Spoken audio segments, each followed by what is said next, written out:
Alright, this is from Clif High. I believe it was dated on August 5th. And he's titled it, Apologies to George, Sheep Will Go to War, and Fuzzy Stampedes. I'm sorry, George, but Universe had my head so far down a hole that I was not paying attention.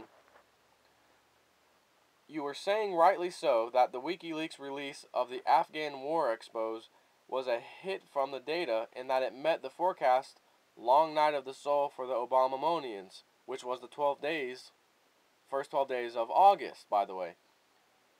And come to think about it, I'm sitting here waiting, man, we're on day 6, we're on day 7 of August, what's the 12 days? They have just released recently to WikiLeaks, you better release all those documents, we're demanding it now, we're going to go after you, we're going to shut you down, blah, blah, blah, they're threatening him. It's a huge thing. Remember what he said, they'd be under lots of pressure to do something for the first 12 days of August. It turns out that this thing was precisely leaked, just days ago, beginning of August, basically, you could say. And it's become a big thorn in their side. Now the Afghan people are pissed off. Pakistan people are pissed off. A lot of people around the world are pissed off based off of that information they released.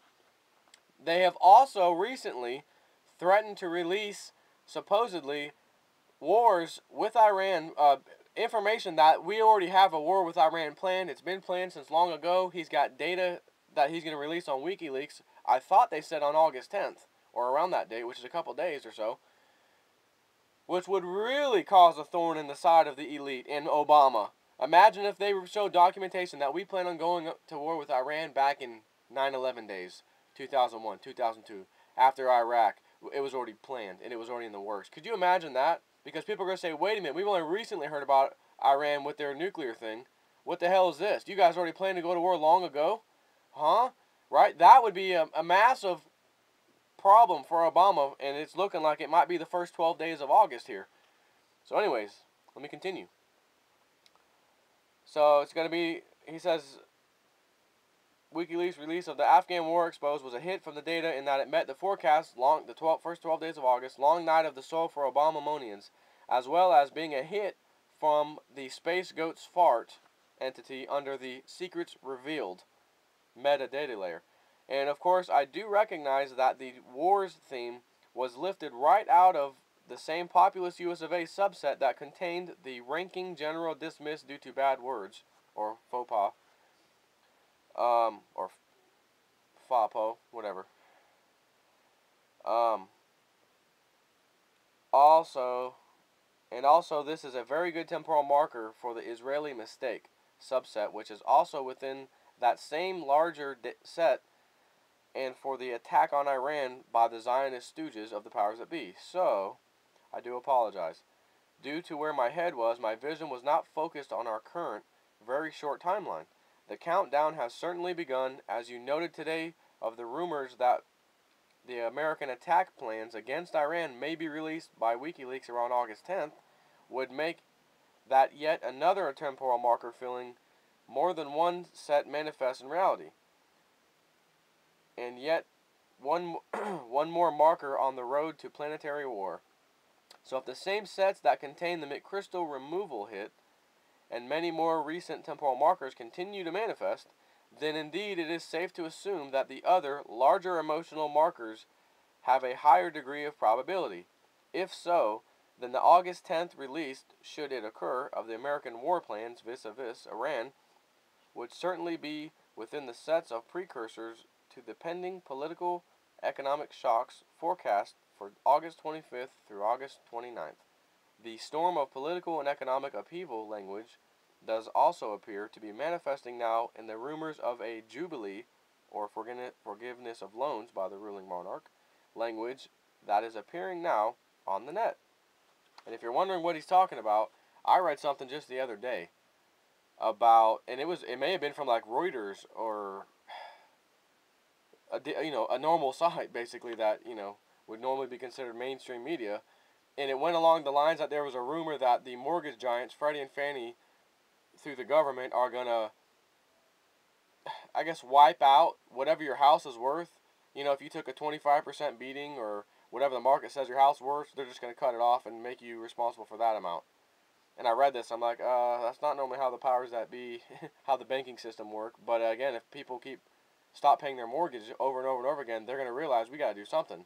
They're not going to let the whole thing collapse. They'll actually would probably do something like that. But I still don't think that's going to happen. I just don't, but it may. So that's what he's talking about. Further disquieting hits include the currency market's upset language of recent days, which you can see the dollar, I think, tapped into 79 index level on Friday, I believe, from its highs of like 86, 87. Further of recent days, the language involved does indeed ratchet up the divisive separation of the people and fear sets. Further, the timing is no coincidence, and yes, there are subsets within the populist US of A entity as model space hits this time that now social unrest, so apparently not quite enough yet, and further divide and conquer language will be forthcoming from the powers that be. The operating fuzzy theory then would have the August 25th through 28th manifestations as further temporal markers on the road to the Israeli people being sacrificed for the Rothschild elite. However, there are a few offshoots relative to the secrets revealed metadata layer that would point to the November tipping point as being the excuse to go to war, rather than the war attacks will come in December make more sense. Their vision goes to the planetary alignments, don't know which or where particularly, just what I am told, for December as being ideal for the war against Iran. This does also make sense relative to both the tipping point, its duration, and the subsequent multiple months of release language. Under this set of assumptions, the tipping point would be 4 days of false flag attacks, likely here in the US of A, to ramp up the emotional potential for war, similar to what they did on 9/11, on a magnitude that would hold 100% of the global attention for 4 very long days. Then the subsequent release language period would be similar to post 9/11, when the whole Patriot Suppression Act and the War of Terror were instituted by the powers that be through Baby Bushy's languid hand, and he says one was too busy, always the case with these minions. Alright, got a few minutes. Under this set of assumptions, the tipping point would be for... Okay, I already did that. So in this scenario, there is not a need for an escalation path, as we discussed previously, as the horrific attacks in the false flag would be enough to provoke the sheeple into yet another fuzzy stampede in the direction desired by the powers that be. It would also seem to monkey mind that the stampede of the sheeple to war could indeed be rapid, as it would take mere hours during the false flag events to start to assign blame to the already chosen, new and official enemy du jour, or enemy du jour, Iran. This, I can see your point about how it becomes about debate, and why we need to be monitoring the shifts of the shifty over these few remaining days to November 8th. Of course, the Israelis as a group do not recognize that their chosen one status will be demonstrated as they are sacrificed en masse to the powers that be plans for global domination, and indeed within our data set, I have to acknowledge that the only more controlled media than that of the US of A is that of Israel. So they will not find out what it all meant, at least not in the last days of this life. The Israelis are even more brainwashed than our populace, though I cannot see from my perspective, my personal experience, how that could be such the case. In all of our data, the Israeli mistake is to be an active stooge for the Rothschilds at all, powers that be, but it is at least a mistake that they will not have to live with for long. And returning to duration, yes, I do note that we are at 95 days and counting down.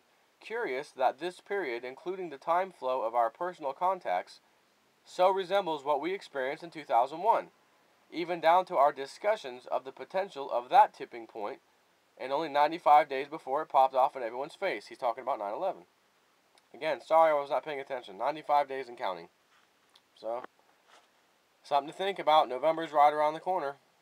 It's out of our hands. There's nothing we can do. You can try to wake up everybody. You can try to make videos. You can try to make DVDs. This snowball has been pushed downhill. It's massive. It's going to hit the ground. It's already en route. You and I can see it coming. All we can do is prepare. We can yell at everyone around us, hey, a snowball's coming. They look up there, well, I don't see anything. Sorry. If you don't see it now, sorry about your luck. I mean, that's all I can really say. So, anyways, talk to you guys later.